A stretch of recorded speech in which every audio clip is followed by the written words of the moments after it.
Mais il faut que nous soyons d'abord mûrs. Mûrs dans la foi. Mûrs dans la marche spirituelle. Nous sommes en train de parler des signes qui montrent que tu es mûr, que tu es un adulte dans la foi.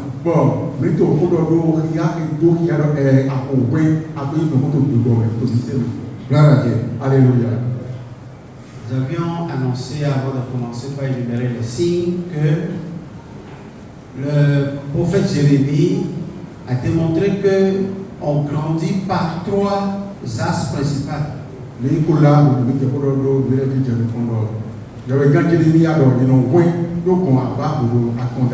Alléluia. Amen. Et nous voulons montrer par le premier axe qui est la sagesse, comment on arrive à grandir par la sagesse.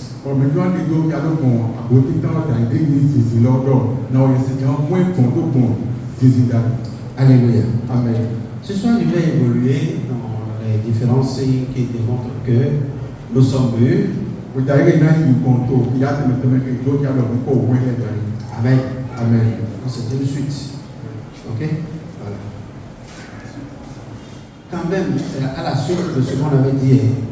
Le premier signe dont je veux parler ce soir, c'est que un enfant veut quelque chose et veut l'obtenir tout de suite.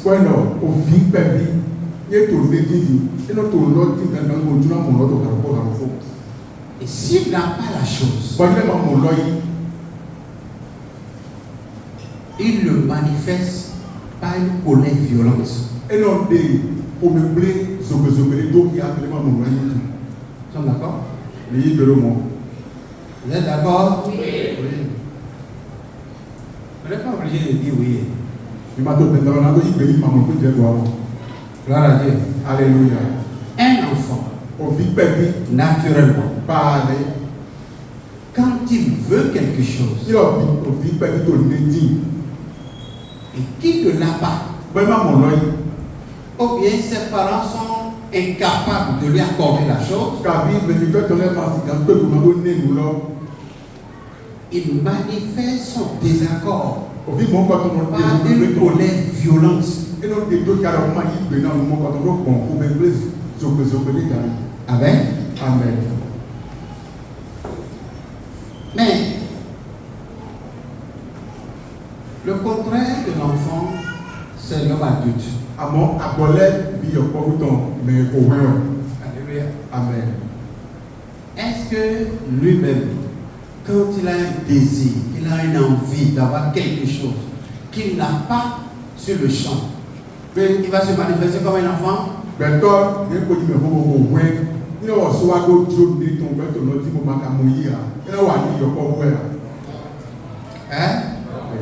Mais nous sommes à quelle époque aujourd'hui? Où on n'arrive pas à faire la part et la différence entre un enfant et un adulte.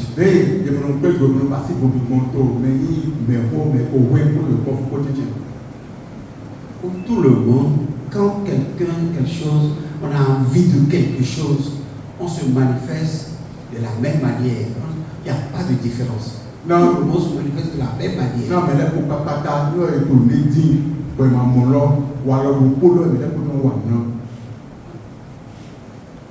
Gloire à Dieu. Alléluia. Et enfant et adulte manifestent la colère violente.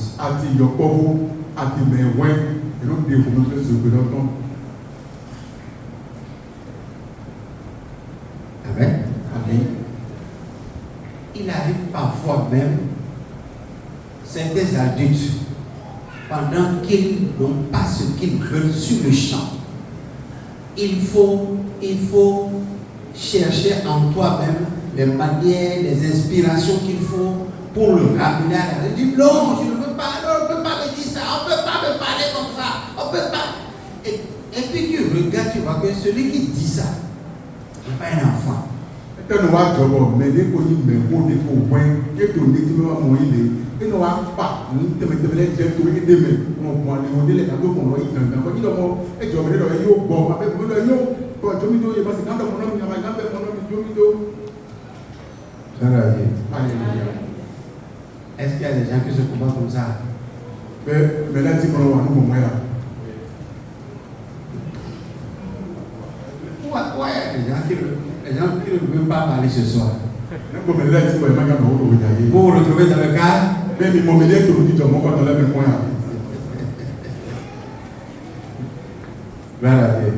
Alléluia.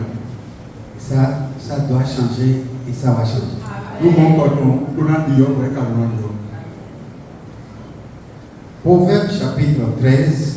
On va lire le verset 25. Ce soir, j'ai l'impression que les écrans nous ont lâchés.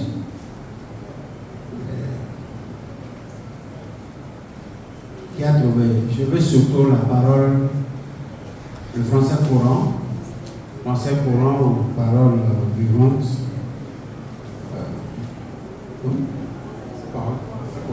Amen. Ah, ok. Le juste mange à satiété, mais le ventre du méchant crée famine. Gloire à Dieu. Alléluia. Ce que le proverbe, le sage qui parle là, veut nous faire comprendre.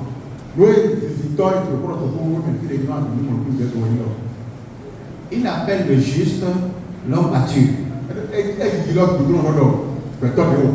Donc l'homme peut manger à satiété.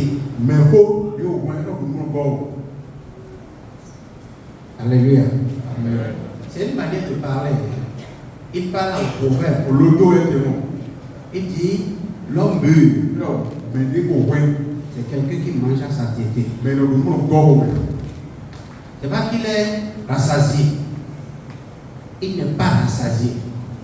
Mais quand même, il mange et il se contente de ce qu'il a mangé et il se dit, je suis rassasié. Alléluia.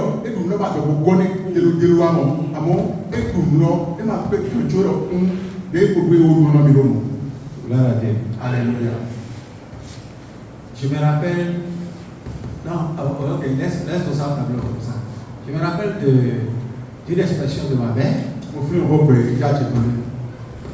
Quel que soit ce que vous allez lui servir, quand elle mange, elle laisse toujours une petite quantité dans le plat. Et puis elle protège là. Quand tu viens lui demander, mais ça c'est quoi? Pourquoi vous avez laissé ça là? Bon. Ça va servir à quoi?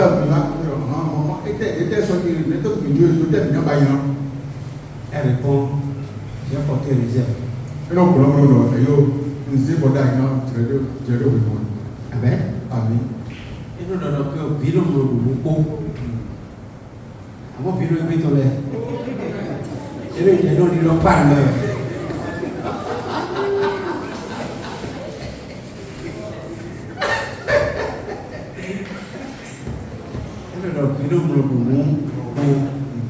Vito et là, pour nous enrouler au bureau.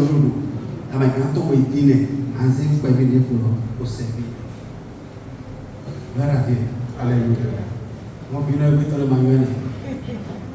Nous prêtons à ça.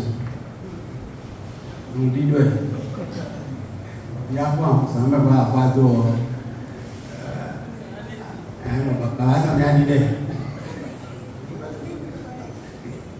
Gloire à Dieu. Alléluia.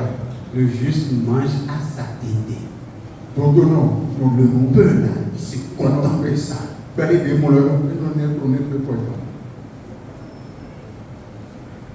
Il montre l'aspect de quelqu'un qui est rassasié.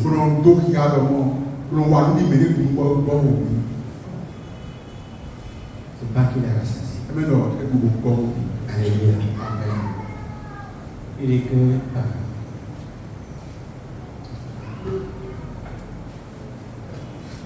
c'est venu, je ne l'ai pas vu.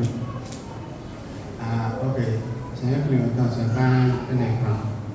C'est un clignotant. Ok. Amen. Le juste mange à satiété, mais le ventre du méchant crée famine. Crie. Famine. Le ventre du méchant crie. Mais la cancer à Togo, tu ne dois pas faire au Dieu, vous verrez l'eau. Non, on m'a commis. Mais non, on va l'eau. Non, on m'a commis. Mais non, on m'a commis. Je vois le roi.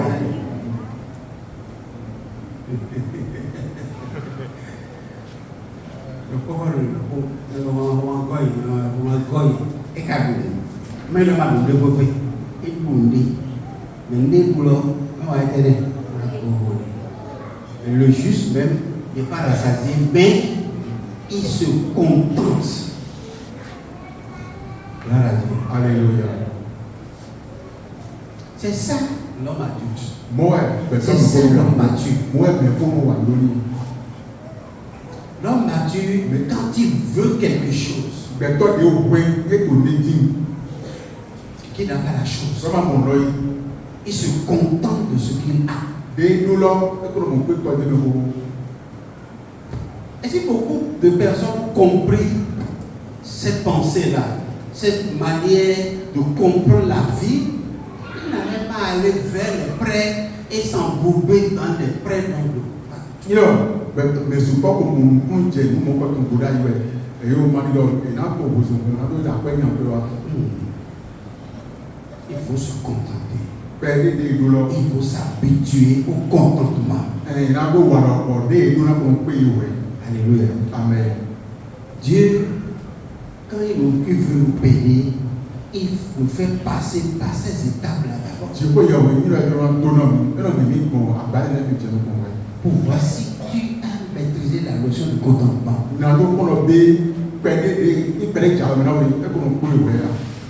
Alléluia. Amen. Et quand tu sors vainqueur de ces épreuves-là, Dieu maintenant peut mettre l'abondance dans tes mains. Bon, I want you to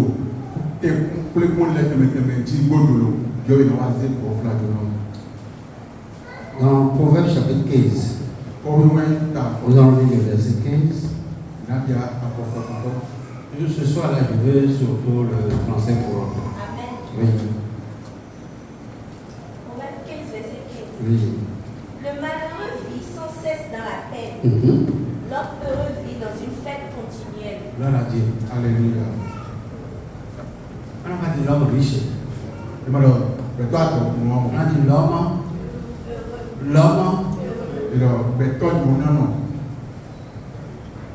l'homme heureux vit dans une fête continue. Une fête de tous les jours. Il n'attend pas le 31 décembre d'abord. Et le 25 janvier, 25 décembre. Avec 25 décembre. Tous les jours sont des jours de fête pour lui.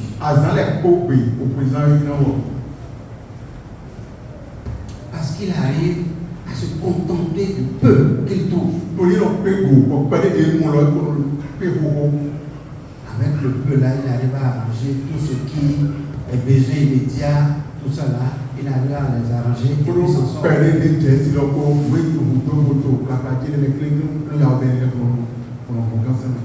Bible dit il est toujours dans la joie. Il est dans une fête continue.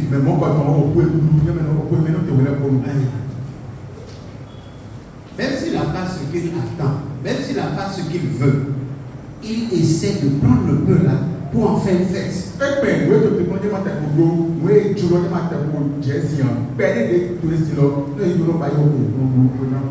Alléluia. Amen. La maturité, c'est une question de sagesse d'abord. Avant d'aller dans la connaissance, il faut d'abord acquérir la sagesse. La sagesse de la vie.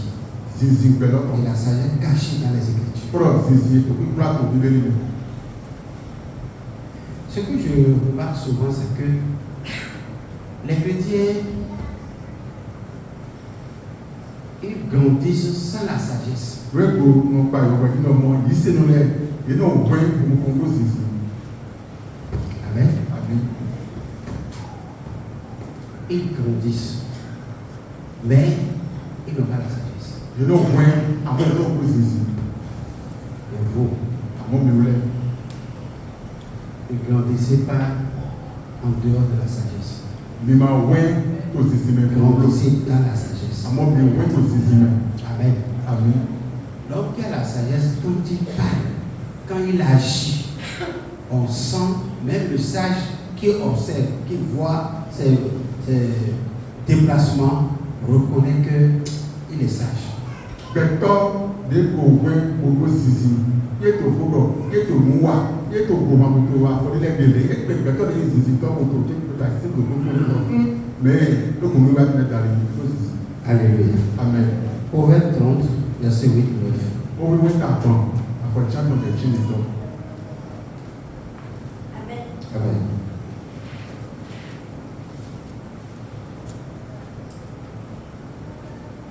Éloigne de moi mots et mensonges. Et ne me laisse pas devenir trop pauvre ou trop riche. Donne-moi juste ce dont j'ai besoin pour vivre. Si je possède trop, je risque de trahir en disant à quoi le Seigneur sert-il? Si j'ai trop peu, je risque de voler et de déshonorer ainsi mon Dieu. Alléluia. Amen. Amen. Ça va. Tous nous savons que le livre de Proverbes a été attribué à Salomon. Donc pour nous mon ko we si vraiment Salomon ne fait. Amen. Amen. Et Salomon a été l'homme que Dieu a utilisé pour manifester son abondance. Bon Salomon ni beto de Dieu disant ko do de ko fa ton do ya. Salomon a été très riche. Salomon ni enya to montrant. On ne peut pas le comparer aujourd'hui à Bill Gates ou bien à Elon Musk Le Massiganzé, Salomon Njelo, Bill Gates, Nego, Kabi, Elon Musk, Bébé. ou bien Bill Gates africain, Dangote, Kabi, Massiganzé, Njelo, Dangote, Bébé. pays, Et Sonia. un Bill Gates pays noir, en tout cas. Gloire à Dieu. Alléluia. Mais c'est lui qui dit ici, À mon Salomon, tu l'as fini là. Dieu, je vais te demander une chose. C'est vrai, tu vois, tu n'as plus un beaucoup. Et ce que je veux te demander, Bon, lui, tu n'as plus un. ne me prive pas de ça. Ma terre, nous l'avons mis. C'est-à-dire, Ouais, il est là. ne me donne pas trop de richesse pour que je renonce à toi et ne dise pas que Dieu n'existe pas. Manami adore un tremble, kaka na mado amoui, ou à le dire, Dieu est ma sortie. Après tout, Dieu sait à quoi. Peut-être, mais quand on prend des lots, peut-être Dieu est sorti de l'eau. Il ne m'en prive pas également, Mon courant est sur la sorte de l'eau. jusqu'à ce que je ne pense au vol. Non, ma pas, quoi, qu'on a vu dans tout, qu'on a à côté de l'eau. Donc, donne-moi le minimum, ce qui est nécessaire. Non, mais, oui, tout, t'as dit là, il paye les noms de l'eau. Non, Alléluia. amen.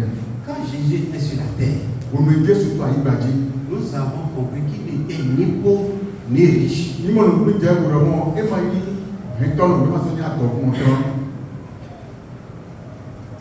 Il était heureux. à moi, il n'y en a. Parce que toutes les fois qu'il a besoin d'argent et qu'il demande à Judas, il trouve dans la sacoche. Toli peut Jésus doit vous voir ton nom et dans notre Judas et le moto. Parole de Dieu. Alléluia. Amen. Dans le pire des cas, You know, et que soit petit. il ordonne qu'on aille chercher tel poisson pour trouver de l'argent dans sa poche. Et ça, on a des blancs. Et il voulait vous filer les profils aux ailes. Dans moi, ouais, au bouton. Donc, la pauvreté en notre temps doit être redéfinie. Et il a, oh, hein, mais là, il a pour que tu me sois encore pour mon dévonner. La pauvreté, Oh, hein, c'est quand j'ai besoin de moyens pour quelque chose et et que je ne trouve pas. Ouais. C'est ça la pauvreté. Wende ndo rudo ne ton ko mba kwe kabi mutido ba lo kan lo wa me joro wende no yi je to. Alléluia. Amen. Mais quand je veux faire quelque chose, Amoni lo njura wa ne quand j'ai besoin de quelque so chose, do rudo ne ton. et j'arrive à trouver le moyen qui me permet d'avoir la chose, de faire la chose, je ne suis pas pauvre. Bon, we si rudo ndo lo npego o mo we si ganze ko lo mo lona bo ba yi bo to mo ma so ni to no. Beaucoup de ceux qui sont à ce seuil-là se considèrent comme des pauvres. Àmọ́ support to me ne ti to aba mo ko to me le no yo ide lo mo ni to no. Imaginons un instant qu'aujourd'hui il a une moto Mais bon, mais non, egbe ni lo keke qui lui permet de se déplacer. pero so ne pero sa te mo fi je Il veut aller quelque part, je fide il a un moyen de déplacement qui lui permet d'aller. egbe lo keke ni na be ze fi Non, lo ce n'est pas une moto, c'est une voiture tàbí e me keke moto qui e lui permet d'aller là. bon moto so na fi je Mais malgré cela, ganto il n'est pas encore heureux e ba pe yin na no parce qu'il veut avoir une autre e voiture. so na do moto de Il veut aller dans une autre dimension. e aba de ko me Amen. ami Mais est-ce que c'est un péché d'avoir de l'ambition? pe ni no ni do tu no ya ga na do e ni o Hein? e yo Pourquoi parler comme des pauvres? Non? e bo to ro ni e to le mo La Bible dit que le pauvre parle en suppléant. bi be go e to ni to ko do to fefe no ko de te mo to fefe na mi Comment ça le pauvre parle? wa e to mo ro ni Il parle de manière à ce que son interlocuteur puisse avoir pitié. ni e to ko ko no ko le plan ko na mi to ko do ko le plan ne Alléluia. ami Si vous n'êtes pas pauvre, ne parlez pas comme un pauvre. you know me le mai e to mo to mo ma do ko ni e to mo Le pauvre, o e to no c'est quelqu'un qui est diminué, qui est délabré. me ni e bo le ko e we de ma do ni ko ko bi o Voilà le pauvre. On parlait beaucoup. On parlait beaucoup. merci C'est ça. On parlait beaucoup. Oui, c'est top. Il y a des pauvres qui sont propres, non? Les pauvres qui sont propres. Gloire à Dieu. alléluia Mais un pauvre, c'est quelqu'un qui est diminué. amo Quelqu'un qui manque de l'essentiel. Manque de l'essentiel. me ni we ni bo e no ba le ko ko do na no we ni Gloire à Dieu. alléluia Et le riche, c'est quelqu'un qui a en abondance. ba do no o do to go flamen L'homme heureux, me to no no c'est quelqu'un qui a ce dont il a besoin au moment où il a besoin de la chose. non me to no ni me mo ko to de ni do e do do ni to kan de do do no to de no mo Alléluia. amen Et Salomon dit Salomon ni do qu'il est préférable d'être un homme heureux que d'être un homme riche. e ni do ni ni be to no no ko kan ni ni be to ato no Parce que la recherche, en venant vers soi, elle vient souvent avec sa folie. tori ato mo we ne ja me de e no wa ko lu ta do ton ko L'argent ne vient jamais sans les idées. akwe mo no wa ko ma ko ko pe de Sans les idées. akwe mo no wa bo e no ko ni to ma ko je no ko pe de Après, on va mettre ça dans les deux en même temps. akwe mo no wa me de sa mo no ke ni le to no go to ha ko Alléluia. amen C'est pour cela qu'il faut dépenser l'argent, avoir un projet, avoir une vision, avoir un objectif pré-fixé pour l'argent avant que l'argent n'arrive. Ouais, c'est Alors bon. que quand l'argent sera là, avec ses idées, tu lui diras, moi j'ai déjà mes idées. Voilà ce que tu vas faire. ouais so ba yo la ko do ni le me to je no ko ko ko le do wa fi e do na sa ko de be do na sa ko ko ni o we ni mo ko wa ko ni le wa to le ko a be ne ka ko le yo ko do fi do na sa we do le ko Gloire à Dieu. alléluia C'est pas souvent facile, e ma ka ko wa mais on s'oblige à le faire. amo you know to be ma ro be Amen. amen Donc l'homme mature, c'est quelqu'un qui se contente de ce que Dieu lui accorde. be to ni ko we me ne perdre les tuyaux, Il sait comment gérer ça. et non, des gens, Il n'a jamais fait. Il n'écrit jamais famille. ouvert pour nous payer, moi, je suis dans Il est toujours ma avec. Amen. Je peux évoluer. C'est gagné mon point. C'est ça qui permet à l'homme mature de ne jamais jalouser quelqu'un. Et nous avons zombo, mais toi, des copains, et mon envoi, vous me dites que vous pouvez. Il ne jalouse personne. Et mon envoi, vous me dites que vous. Si l'église était remplie, rien que des chrétiens mûrs, Il a dit, à vous me dites, non, les copains, quel est le point ménage? on n'aura jamais les problèmes de médisance, de commémorage, de jalousie, de haine, tout ça. Au massif, on a mis le bouton, au haut, mais on a un bouton, on a un bel bouton, on a un calendrier compris. L'église n'aura pas ces problèmes. À vous, on a tout calendrier. Et parce que nous ne sommes pas mûrs, tous mûrs, Tous les mecs, pour ma pour par exemple. ne pas jalouser quelqu'un, ne pas critiquer quelqu'un, ne pas mentir sur le compte de quelqu'un. C'est des signes de l'enfance, d'une maturité. Amen. Amen.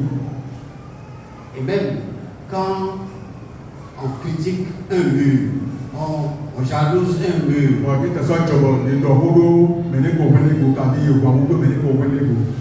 la réaction de l'homme mûr n'est pas de répondre à celui qui l'a critiqué.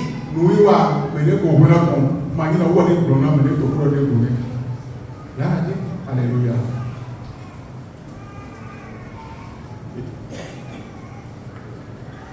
Tu vois, vous êtes d'accord? Oui.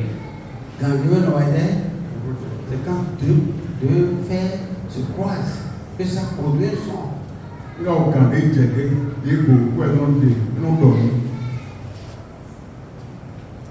Mais quand un bas de fer se balade, ne trouve aucun autre à qui se croiser, ça ne produira jamais de.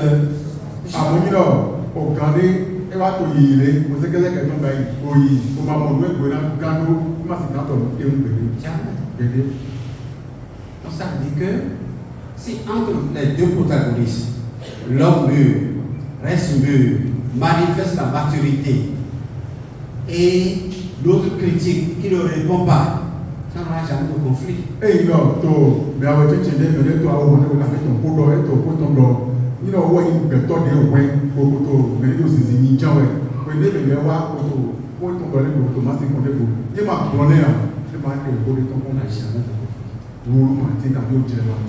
Alléluia.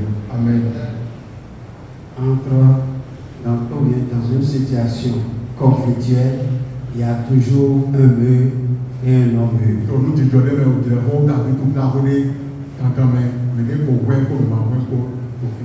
Alléluia. Amen.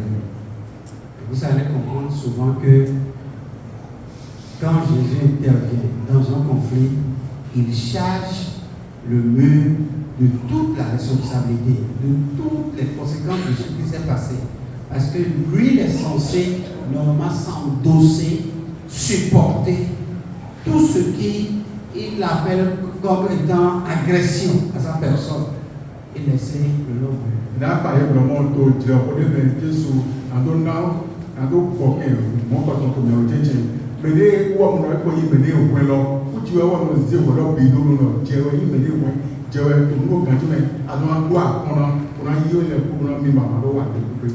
On va lire Proverbe chapitre 14.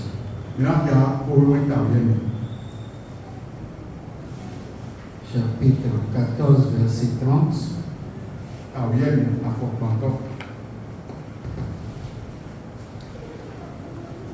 La paix de l'esprit favorise la santé, mais la passion est un cancer qui ronge les os. Gloire à Dieu. Alléluia. La paix de l'esprit. La paix de l'esprit FIFA avec du job au favorise la santé, nous n'avons pas de nous grandissons. la paix de l'esprit, FIFA qui doit favorise la santé. nous n'avons pas de nous grandissons. L'homme, Mais toi les ouais. quand il a de l'harmonie en son homme intérieur, Non, et donc FIFA pour que toi tu ton niveau. une harmonie entre son esprit et son âme. Donc, victoire Quand il a d'abord, tu as l'île de ton plus beau compromis. Gloire à Dieu. Alléluia. Si les deux réfléchissent de la même manière, Non, à William Bo, on est à mes comptes pour l'homme. s'il a la maîtrise de sa chair, Non, et John a passé à ton et Dieu. le grand, et le courant va passer à ton Dieu. Alléluia. Amen. C'est pas le corps. Quand on parle de la chair, on ne parle pas du corps. Bientôt, cher, on va mettre une anti-béa dans sa maison. On parle de tout le sentiment, l'émotion, les désirs, les volontés, toutes les manifestations du corps. Oui, nous trouvons les papas parce que nous avons passé les pauvres. Celui qui maîtrise tout ça, il a la santé. Mais les doigts pour nous donner les produits, mais les pauvres n'ont pas. Alléluia. Et le contraire, si tu n'as pas la paix de l'homme intérieur, ça veut dire que c'est une gangrène, c'est une carence. Et tu as connu un son de l'eau, et du boum. Voilà. Gloire à Dieu. Alléluia. C'est ça qui fait que les gens qui ont souvent la haine, qui ruminent la haine en eux, ils sont toujours aigris, ils sont toujours mécontents, ils sont toujours réservés, ne pas partager, ne s'associer à personne. Les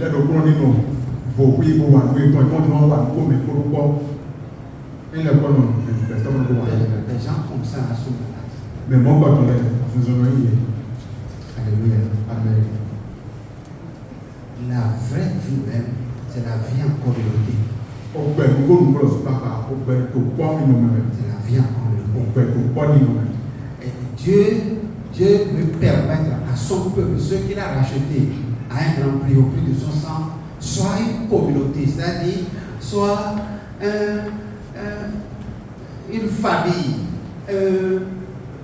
un groupe à part qui savent vivre ensemble, s'entremêler. Parce qu'en cela, l'un corrige l'autre, l'un amène l'autre à voir loin, à désirer, à aller au-delà. Si nous ne vivons pas la vie communautaire, la vie d'ensemble, l'église dans laquelle, quand ça finit, tout le monde, chacun prend sa voiture, il rentre. Et ça va à dimanche. Frère.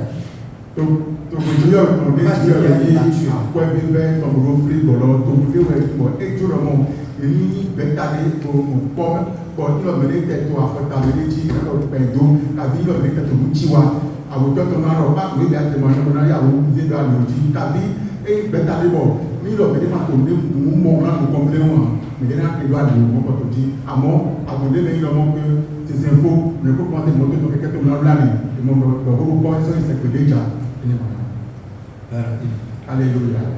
Quelqu'un a dit un jour, je ne veux pas de problème avec moi. Est-ce qu'on peut vivre dans un monde où on évite tous les problèmes?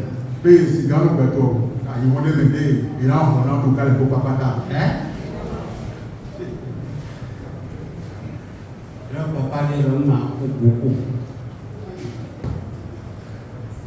Quand on dit beaucoup, on dit qu'il y a beaucoup de nationalité. Beaucoup. Donc, on soit les deux. Au plafond à Hodjaïdi.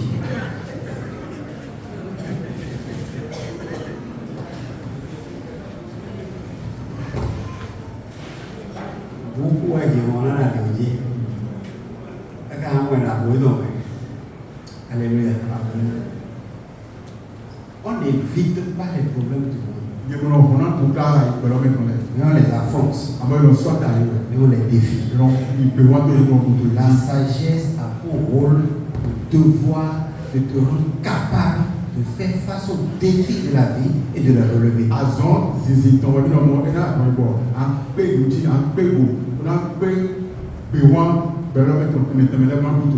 Parce que les défis existent pour sortir le meilleur de toi. Pour te permettre de savoir que tu es capable de repousser les limites. Tu peux faire au-delà de ça. Tu as une imagination en toi, une réflexion. Et si tu es apprêté en toi-même en disant que si c'est telle chose, si ça arrive, je vais faire ça, je vais faire ceci, et m'en sortir.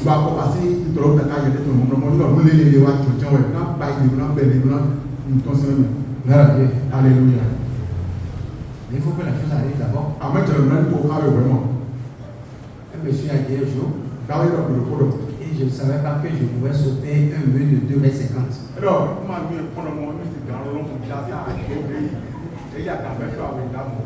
Le jour où le lion me pourchassait. Il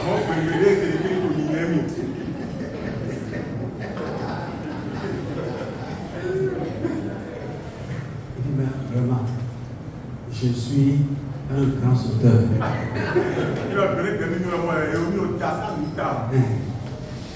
J'ai sauté un mur de 2,50 m. Alléluia. Les défis existent pour sortir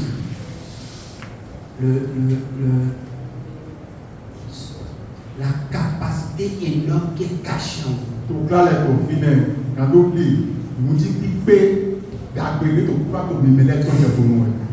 Pour montrer que vous êtes capable du meilleur des meilleurs. On n'évite pas les problèmes.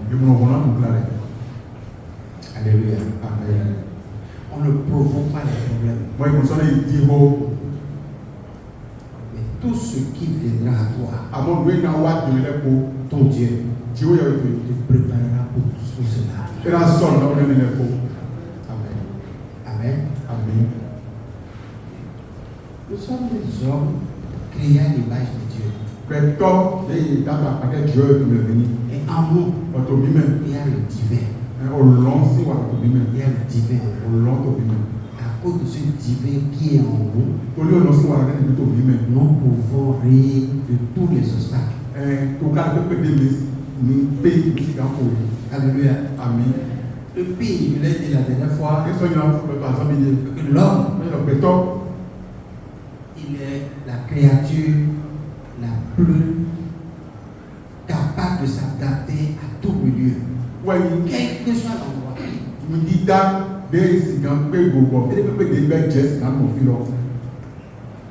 Ça peut être une zone montagneuse. Désert où il n'y a personne. Mettez l'homme là. Et revenez 3 mois après.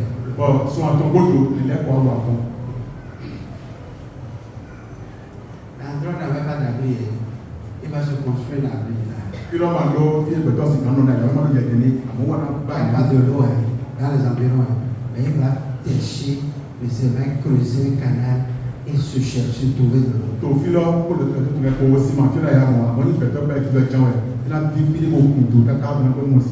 Parce que ce que Dieu a mis en lui, c'est la capacité énorme. Amen. Amen. Proverbe chapitre 28, verset 5.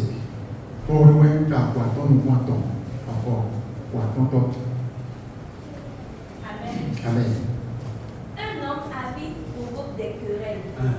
Mais celui qui se confie dans le Seigneur connaîtra la prospérité. Alléluia. Amen. Alléluia. Amen. Oui, j'ai juste une bonne chose. La deuxième partie de notre verset dit, celui qui se confie dans le Seigneur, un homme avide, un homme curieux, un homme assoiffé, un homme qui veut coûte que coûte.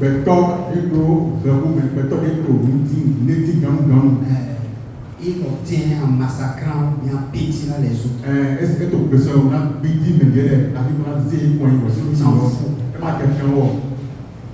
C'est les riches d'aujourd'hui, ça.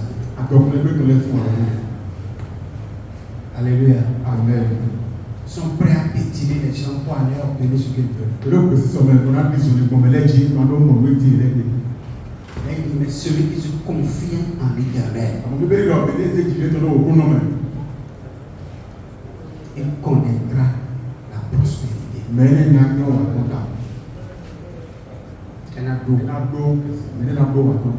Alléluia. Amen. Si seulement tu te remets au Seigneur, tu veux la chose, tu ne la veux pas comme un enfant, comme je l'ai dit tout à l'heure. Mais tu veux te confier au Seigneur. Tu ne finiras pas avoir la chose. Ça peut ne pas dans ton temps, mais dans le temps de Dieu, à l'heure de Dieu, au moment de Dieu, comme Dieu le veut. Alléluia. Amen. Vous savez, aujourd'hui, on vous amène à croire que parler de cette manière, c'est une fuite en avance.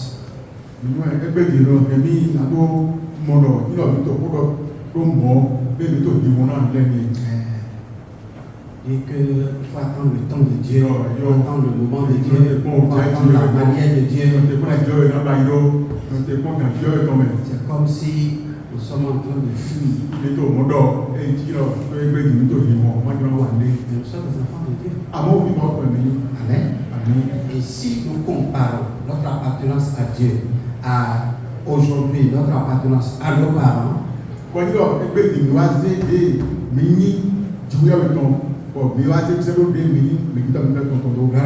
Alléluia. Il y a des choses que nous ne pouvons pas faire de nous-mêmes aujourd'hui, mais que nos parents programment à notre place et en leur temps, pas à notre temps, mais en leur temps, ils le réalisent pour nous.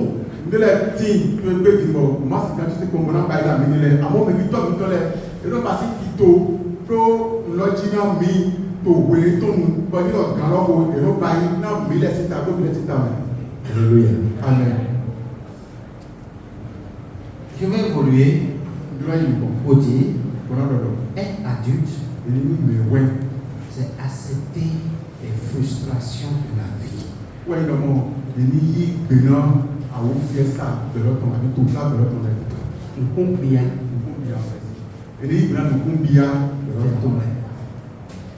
Amen. Amen.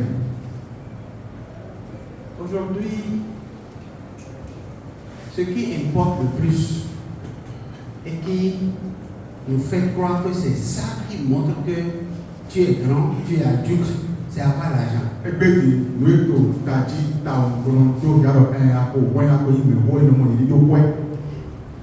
C'est faux. Vous pouvez avoir vos raisons, les unes des autres, mais moi je dis c'est faux.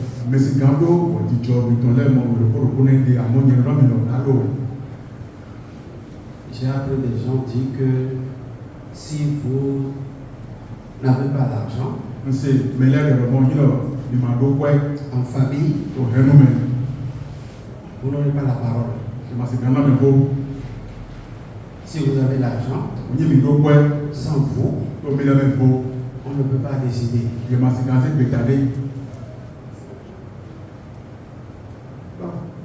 Ça dépend. Ça dépend. Alléluia. Mais ce que je dis à marteler ce soir, que tu dois accepter dans ta tête me concernant, Mon ouéji, il y a un téléji, au bout d'un moment, aduna, et l'autre a quatre mètres au bout d'un Et que la maturité spirituelle, c'est d'abord accepter les frustrations de la vie. Alléluia. Amen. Si tu dis que tu es mûr, quand je dis ça, je me rappelle d'un jour. Mon père spirituel m'a dit, donc ça veut dire que tu es déjà mûr. J'ai dit, papa, je ne suis pas enfant. Si je ne suis pas mûr, je ne suis pas encore enfant. Alléluia. Je ne suis pas enfant. Si pour un père ou une mère, un enfant demeure un enfant. Mais quand même, le père ou la mère doivent réaliser en eux-mêmes que l'enfant là, il n'est plus aussi, mais il a quelque chose.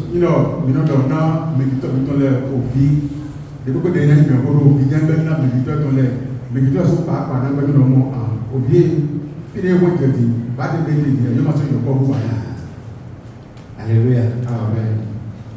Il y a quand même une structure qui est en train de changer.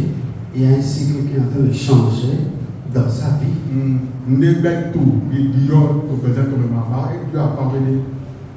Quand on devient mûr, il y a des obligations. Les obligations auxquelles il faut faire face. Amen. Amen. Je prends l'exemple du travail. Est-ce qu'il y a du travail facile? Hein? J'ai l'impression que tout le monde aime quand même être en costume, cravaté, être dans un bureau climatisé.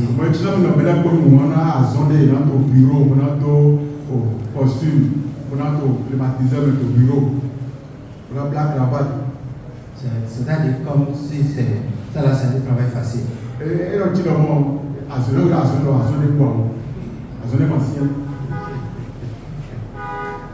Alléluia. Amen. J'avais un ami qui était le directeur des ouvrages d'art au ministère des Travaux publics. Il était le directeur des ouvrages d'art au ministère des Travaux publics, c'est-à-dire directeur de grands travaux. Voilà.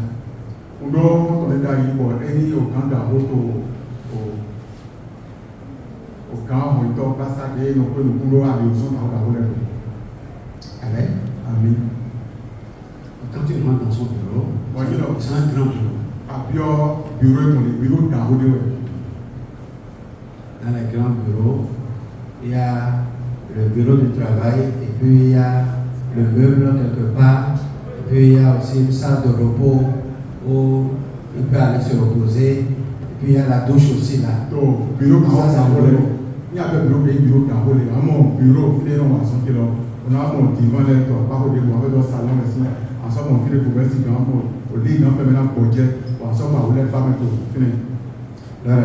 Alléluia. Le bureau n'est pas encore comme ça. Mon travail n'est pas encore grand comme ça. Alléluia. Quand il veut rentrer, le vendredi soir, oui, quand il veut rentrer à la maison,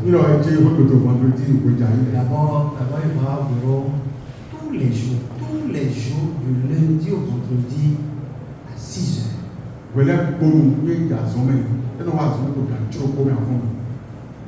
S'il a rendez-vous avec toi, c'est à 5h, 5h30. Et quand tu vas là, quand tu vas chez lui à 5h30, il est déjà habillé en cravate. Il est en train de remuer son thé là. dis pas que Dieu est là trop tôt. Malheureusement, il est au fond d'un pas au bois. Il est déjà réveillé depuis 5 heures. Quoi au fond d'un haut, son canton, un fond de C'est bon. un grand employé de l'État. Gancho, à Osan à Tok, au Gan d'Ahoe. Si tu vas dans son bureau à 6h05, il est là au bureau. You know, à y bureau tantôt, Gancho, peut être à tomber, nous va pour le fond d'oiseau. Alléluia. Il ne sort pas avec lui. Aime longtemps que là, oui. C'est le soir à 20h ou à 21h qu'il rentre à la maison. Oui, Jaï, Gancho, on est avec Gancho, mais que vous pouvez nous voir, les poids. Son bureau est climatisé. Bon, Il a le meuble là. John est pour finir. Il a la salle de repos là. Divan, Il a le bureau, il a la douche là. il est dans le flin, pas même, on n'est pas même pour finir. Ce travail-là peut être facile normalement. Ah, on nous dit, à ce moment, on nous rend Alléluia. Il y a des emplois que les gens désirent parce que dans leur intention, c'est comme moi-même quand j'étais très petit, très jeune là, j'avais tellement envie d'être chauffeur. Elle dit, c'est pas par on est au pays, il y a l'autre jour, il y a un moment chauffeur. Si on me demande quelle est ta carrière, je ne vais pas finir, je vais te répondre rapidement. Chauffeur.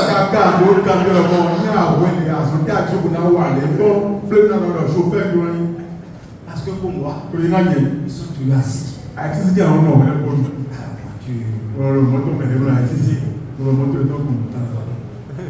Qu'est-ce qu'on veut de mieux? Quand il a commencé par conduire moi-même là. J'ai vu que c'est important d'avoir un chauffeur. Alléluia. Amen. Amen. Il n'y a pas un travail aujourd'hui sur cette terre qui soit facile. Ah, je ne peux pas mentir que le but de glorifier pour y avoir de bois. Tout ce que tu as à faire aujourd'hui, gagner de l'argent, la demande de l'énergie, la demande de sacrifice. Et quand on devient mûr, ce qui démontre que tu es mûr, c'est que tu dois être productif. Alors, les laitons. On ne peut pas être mûr, on ne peut pas être grand, on ne peut pas être sage et ne pas contribuer à la vie. Il m'a gagné, mais il faut police des histoires. Quand on a arrêté Jésus, Pour lui demander des impôts, Alléluia. il n'a pas dit quel péché. Il a reconnu l'utilité, l'importance de payer les impôts. Il a payé son impôt, il a payé l'impôt de Pierre. Un chrétien doit nécessairement contribuer à la caisse de l'État. Ouais.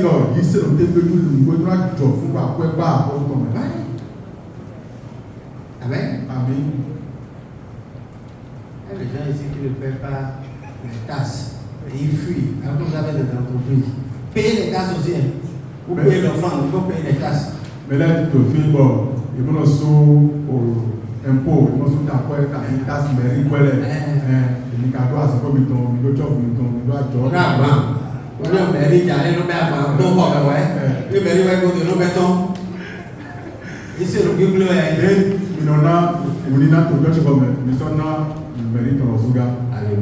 Amen. On se comprend? On se comprend bien. Voilà. Alors, quand on devient mûr, on fait face à toutes les obligations de la vie. J'avais parlé des obligations de travail. Je veux aussi ajouter à ça les mauvaises humeurs du patronat, de l'employeur.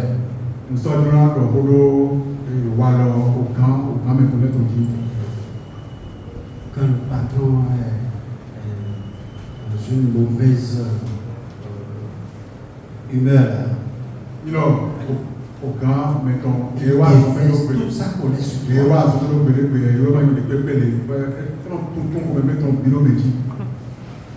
Alléluia. Amen.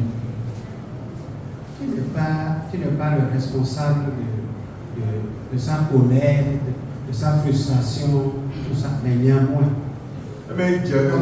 comme tu es le plus proche,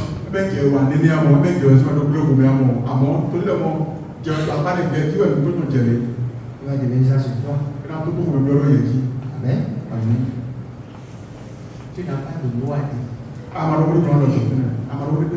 Parce que celui qui parle, c'est le patron. On ne rivalise pas le patron. On ne s'oppose pas au patron. On ne résiste pas au patron. Celui qui a la sagesse, a la connaissance comme ça, en face de la colère, en face de la rage du patron, il se plie seulement. Mais nous exilés, tu me plais aucun que ton signe bon.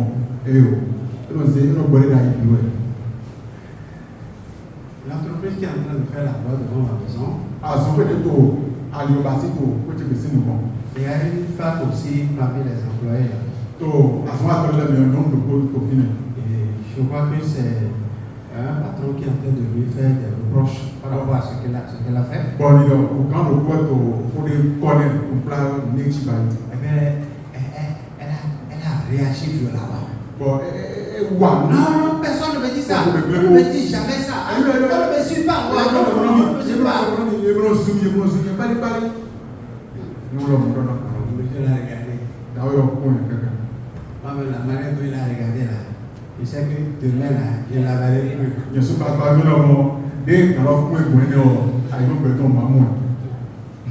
Voilà, Alléluia. si on ne te suit pas, si on ne te dit pas ça, si personne ne t'a jamais dit ça, c'est au travail qu'on rencontre tout ça. Au travail là, on va te dire ça bien. On va te raconter tout ce qu'on ne raconte pas.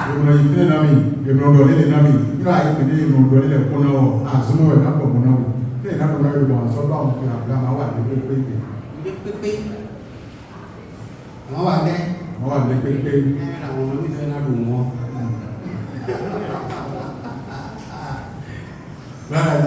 Alléluia. Et quand tu es capable de reprocher, tu es capable de réagir, tu es capable de l'empêcher de faire ceci, de faire cela pour toi, mais néanmoins, garde le calme. Tu te dépasses, tu te contentes, tu te contiens, tu ne réponds pas.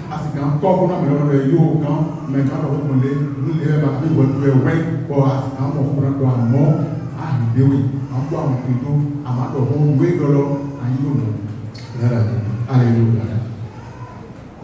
Est-ce que c'est ce que nous disons là, c'est normal? C'est normal. C'est normal.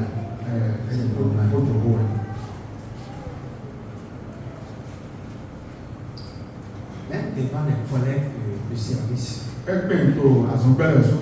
bureau dans lequel tu es, dans un service, dans l'organigramme de service, il y a un département adapté à telle discipline, un département à telle discipline, un département. Et pour chaque département, il y a un responsable. En face de ce responsable-là, tu dois respect obligatoirement. Pour pouvoir être promu, tu dois respect. C'est ça. Sinon, tu auras le diplôme, mais néanmoins, tu seras prévu pour poursuivre. Quand tu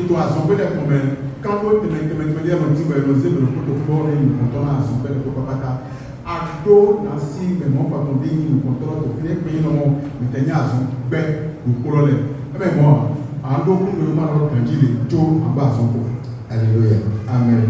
La sagesse nous permet de jouir des fruits de nos labeurs. Zizi, Oremi, Ornaogu, Eni, Aléazon, Gloire à Dieu. Alléluia. Il y a aussi la maladie. À aucun autre sort Sénégal. Le deuil. Tu as pour même. c'est la maladie d'un collègue au service. Il est ton collaborateur, il travaille avec toi sous la même discipline, dans la même discipline, et il est malade. Pour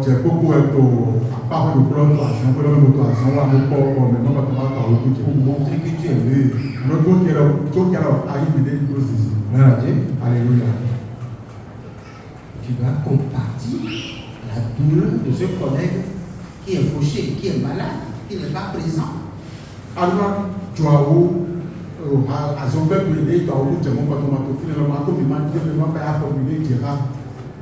Parfois, son absence a tendance à jouer quand même sur vous-même. Vous êtes obligé de vous compléter pour supplier et pour empêcher à quelqu'un de remarquer son absence. Vous suppliez plus, vous empêchez, vous effacez quand même son absence là.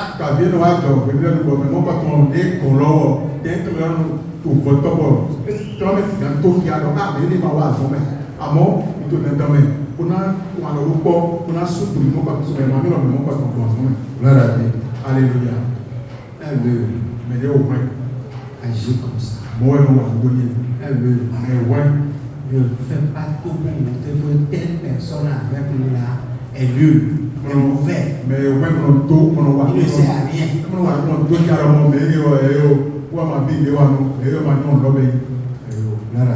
Alléluia.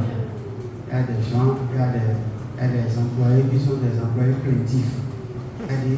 Ils ont toujours des plaintes. C'est à cause de tel. C'est à cause des Adam. C'est les Adam. Ils ont toujours un Ève à côté.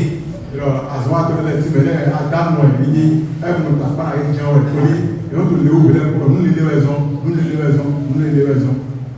que tu me poses la question à Adam, pourquoi tu as fait c'est Ève? C'est Ève. Elle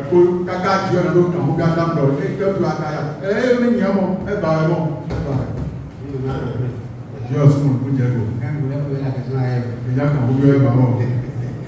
C'est que Ève va dire que c'est le serpent.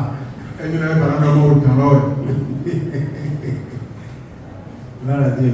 Alléluia. Un homme, il assume sa responsabilité. Il fait face aux obligations de la vie. Les obligations l'amènent même à sacrifier son sommeil. Gloire à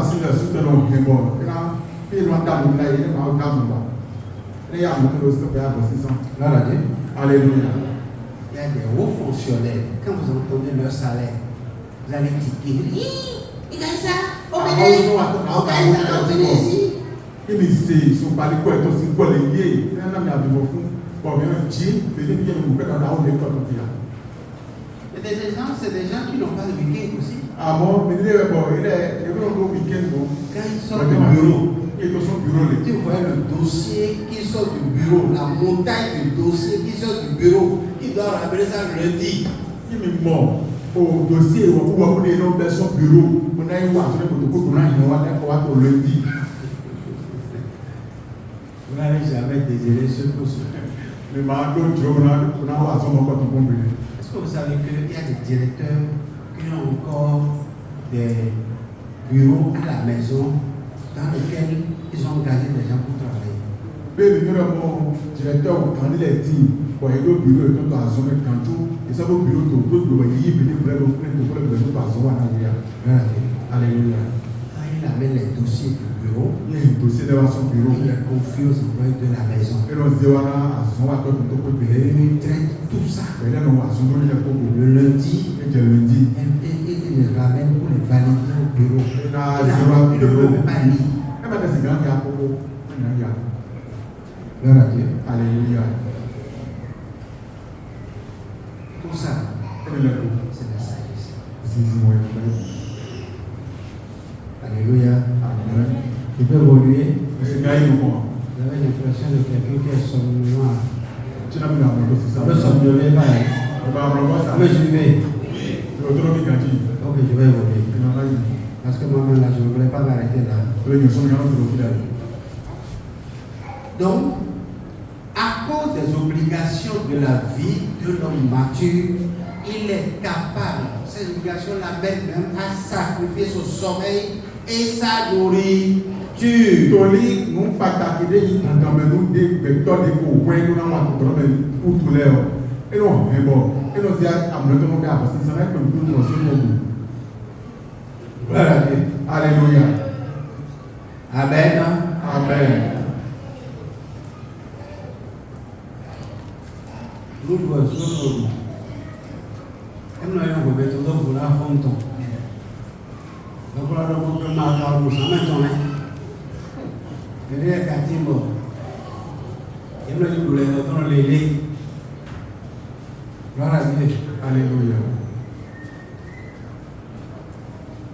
J'avais un autre là. C'est à cause du travail, il n'a pas pu manger à midi. Et il revient à la maison. Vers 16h-17h. Il appelle sa femme. Est-ce que tu te rappelles que je n'étais pas là à midi?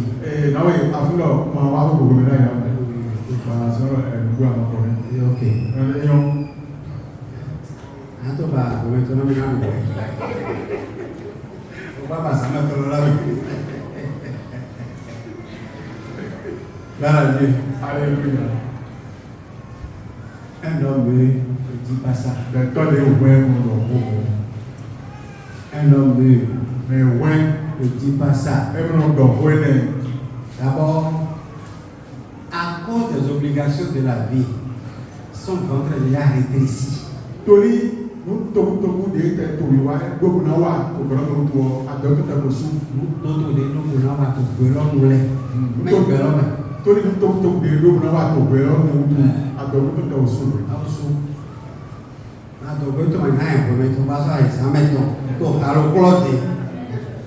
Gloire à Dieu. Alléluia.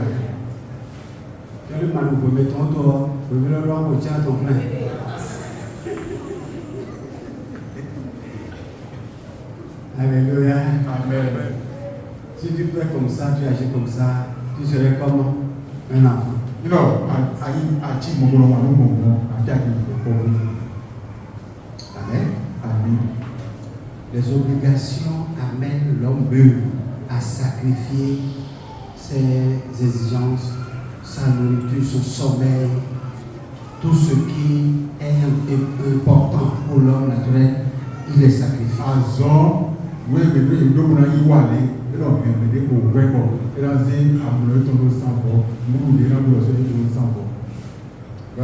Alléluia. Ça ne permet pas aux femmes, aux épouses de dire, oh, tu n'as pas entendu papa dire que si on est mieux là, on sacrifie la nourriture. Toi, tu ne veux pas sacrifier la nourriture. Je ne dis pas ça. Je ne dis pas. Est-ce que les femmes là comprennent? Les mamans, les femmes là, regardez-moi, regardez-moi. Ne baissez pas la tête. Regardez-moi bien. Gloire à Dieu. Alléluia. Est-ce que c'est ça que j'ai dit? Hein? Je ne vous dis pas de priver de vos hommes là la nourriture. On ne peut pas dire que l'homme là, il ne mange pas à midi, il ne mange pas le soir.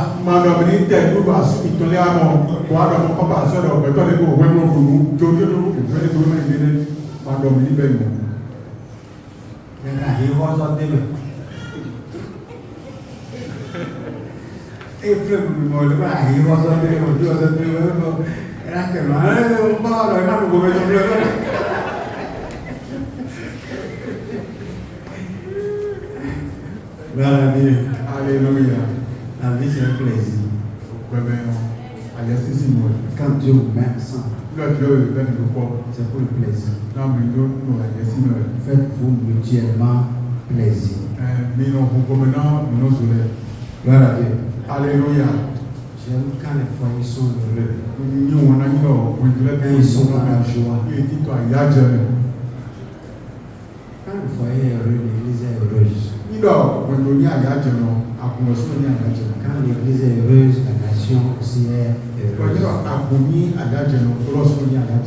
Alléluia. Amen. Donc, quand nous sommes heureux, nous faisons des concessions à avec la vie. Nous acceptons de laisser certaines choses, de sacrifier certaines choses pour obtenir ou bien pour aller là où on doit aller. Il a mis mais des copains, tout le monde y peut, il est au sang fort, en dehors il faut que l'on. Proverbe 19, 19. Pour le moins, t'as pas ton point, il faut que ton point de temps. Amen. Amen. L'homme violent mérite de payer une amende. Hein? L'homme violent mérite de payer une amende. Parce que. Ne pas lui en infliger, c'est l'inciter à recommencer. Ah? Gloire à Dieu. Alléluia. L'homme violent Mais toi, en ton nom, mérite de payer une amende. et tu as dit, quand tu as dit, Et ne pas lui en infliger, non, il m'a quand on va donner le soir. c'est l'inciter à recommencer. Il soit des Georges, il soit pour gagner. Donc, c'est tout simplement pour dire que l'homme meurt Mais ouais, n'est pas un homme violent. et pas dit, mais toi, en ton nom. Je vais répéter ça. Voilà pour le point. La Bible dit que l'homme meurt, Il veut dire, mais toi, tu m'as ouais, il est violent. non, il y a un temps. Et quand tu es violent, Il y a un temps. il y a une amende qu'on va t'infliger. Il y a un temps. Gloire à Dieu. Alléluia. Tout simplement pour dire que l'homme meurt n'est pas un homme violent. On n'est pas appelé à être violent. Si un homme veut agir, il prend le temps pour réfléchir. Il réfléchit aux conséquences de cela qu'il veut poser.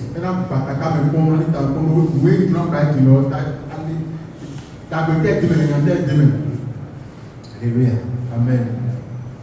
Ce que tu veux faire, tu l'as fait à la maison, tu l'as fait dans ta chambre. Mais les conséquences vont amener l'acte là à aller au-delà. Nous disons,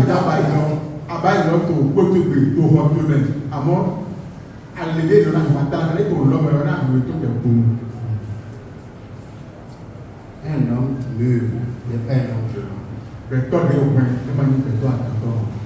Proverbe 22, verset 24 et 5.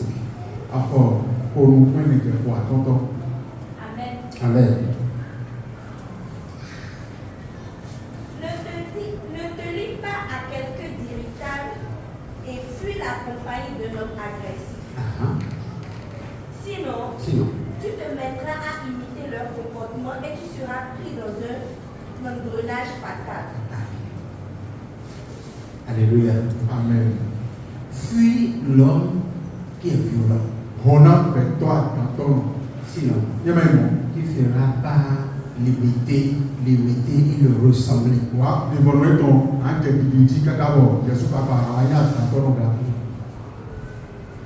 C'est-à-dire, ne sois pas l'ami de violent.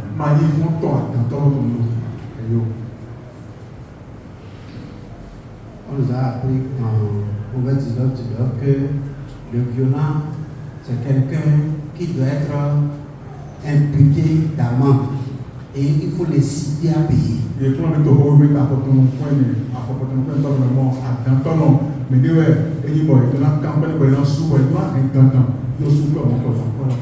Pour qu'il ne recommence pas. Et ici, on dit, n'est pas l'ami du violent. Ne sois pas l'ami du violent. De peur qu'en l'imitant, tu vas le ressembler. Amen. Et quand tu ressembles finalement à un violent, tu vas perdre ta maturité.